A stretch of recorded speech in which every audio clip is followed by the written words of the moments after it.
கேட்டீங்க, நீங்கள் நிழலா நிஜமா?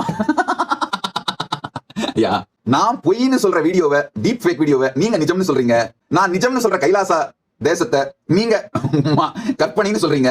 உண்மையில பார்த்தா நான் கற்பனை தேசத்துல இருக்கேன்னு நீங்க சொல்றீங்க. நீங்க மாய உலகத்திலேயே இருக்கீங்க. உங்க உலகமே மாயைன்னு நான் நினைக்கிறேன்.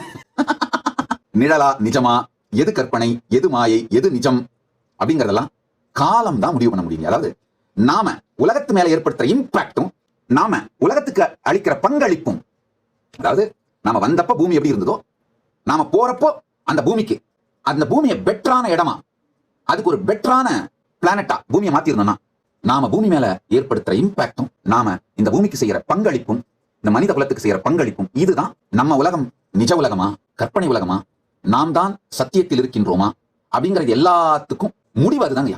What we contribute, that is going to decide who is right, who is wrong, who is in reality, who is in delusion. நம்முடைய பங்களிப்பு தான் நாம் கற்பனை உலகத்தில் இருக்கின்றோமா அல்லது சத்தியத்தில் வாழ்கின்றோமா அப்படிங்கறத முடிவு பண்ண முடியும். காலம் தான் அதை முடிவு பண்ணும். என் பங்களிப்பு தான் அதை முடிவு பண்ணும்.